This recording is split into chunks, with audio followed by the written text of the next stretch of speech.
I created a whole series of artwork by stealing that shape. Hello everyone, my name is Jared. My work is inspired by the unique blend of nature and architecture here in Spokane, Washington. From the rugged textures of the landscape to the elegant lines of its buildings, I translate these elements into handcrafted works of art. On this channel, you'll discover how I take inspiration from the beauty of the inland Northwest and channel it into my creative process. Subscribe now to follow my journey of celebrating this beautiful region of the world.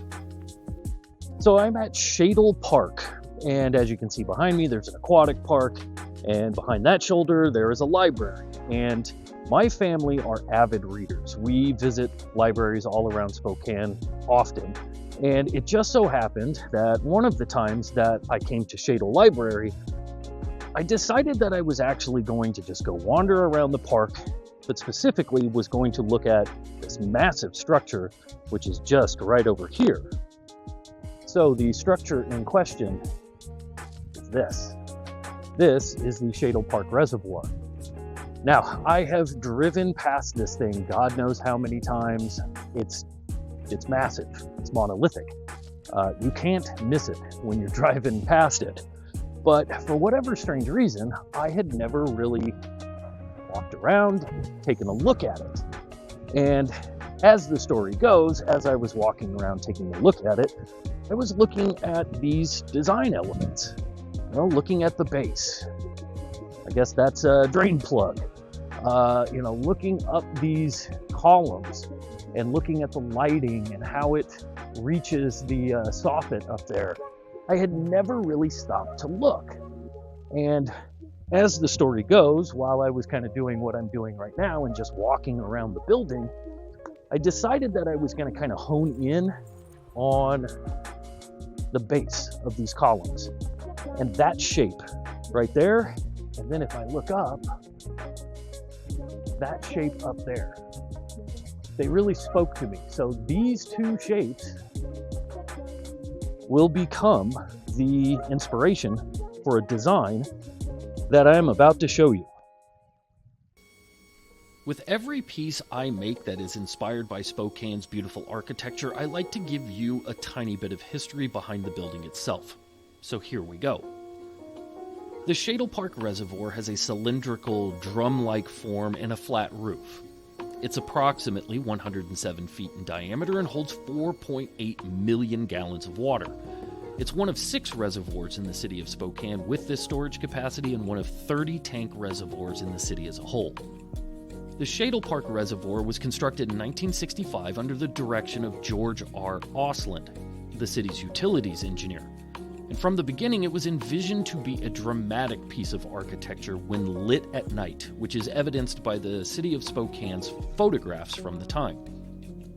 A brochure on Spokane's water system published in 1969 stated that progressive thinking by utilities personnel has kept pace with this steady growth through construction, and for example, the new Shadle Park Reservoir. This facility features subdued columnar night lighting and has received national publicity for aesthetic beauty as well as for its functional qualities. The ribs that encircle the tank are tapered, with the smaller end occurring at the ground and the larger end terminating at the curved soffit at the top of the tank. Uplights, located about a third of the way up from the reservoir, and downlights at the top provide the dramatic lighting at night. Enclosed reservoirs like these replaced Spokane's open reservoirs beginning in the mid-20th century. Many open reservoirs were documented at the time by photographer Charles Libby. The mid-century Shadle water tank joined the Spokane Water Department's long history of architectural innovation. The water reservoir itself is a landmark in the Shadle Park neighborhood and is painted green and yellow to correspond to the team's colors of nearby Shadle Park High School. Now, let's delve deeper into why finding inspiration in local architecture is such a powerful tool, both artistically and from a marketing perspective. It's more than just copying a building. It's about capturing its essence, its soul. Think about the way light falls on a building at different times of the day, how shadows create dynamic shapes and patterns. These are the details that bring a building to life, and these are the details that can ignite your artistic imagination. Imagine painting a series of studies of the same building, each one capturing a different mood, a different atmosphere. One might be bathed in the warm glow of sunrise, and another shrouded in the cool blues of twilight. This not only showcases your artistic skill, but also tells a story about the building, its relationship with time and the surrounding environment. And when you bring this art into the public sphere, especially in your local setting, the impact is even greater. People connect with what they know. They see your artwork and instantly recognize a familiar landmark, a place that holds meaning for them. This recognition creates an immediate emotional connection, a sense of belonging. Your art becomes a shared experience, a conversation starter. Someone might say, "Oh, I remember going to the movies in that building as a kid," or "My grandparents used to live just down the street from there." These personal anecdotes add layers of meaning to your work, grounding it in the collective memory of the community. For me, the mid-century modern movement holds a particular fascination. It wasn't just about architecture. It was a whole cultural phenomenon. Post-war optimism, technological advancements, a desire for a fresh start, all of these factors contributed to this unique design aesthetic. The emphasis on open floor plans, the use of new materials like glass and steel, or the integration of indoor and outdoor spaces. It was a radical departure from what had come before. And when I incorporate these elements into my own work, I'm not just recreating a style. I'm trying to capture that same spirit of innovation, that same sense of hope and possibility.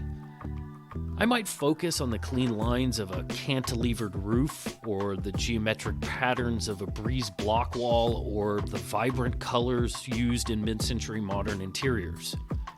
These details are like visual cues that trigger a sense of recognition, a feeling of nostalgia for a time when design was bold, optimistic, and forward-thinking.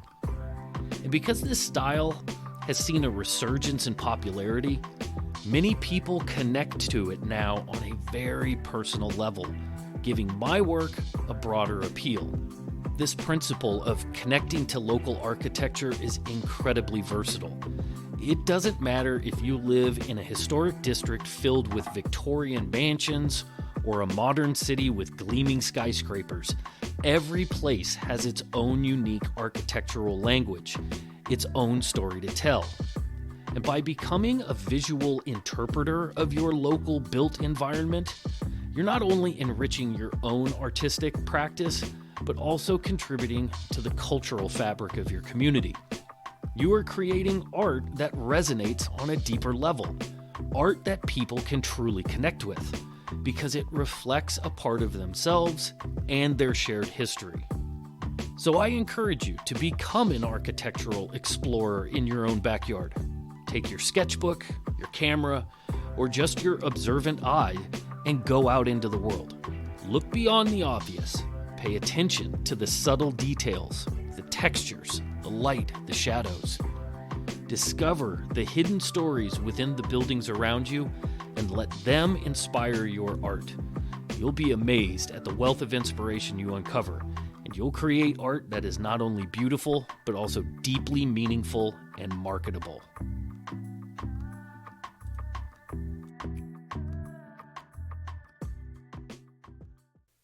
If you'd like to see more of my work, please visit my website, which is linked in the description below. There you can see my past builds as well as order my artwork. All of my artwork is semi-customizable, so if you enjoy a design but would like it tailored to your needs, drop me a line. I'd be happy to discuss what you have in mind. Thanks for watching.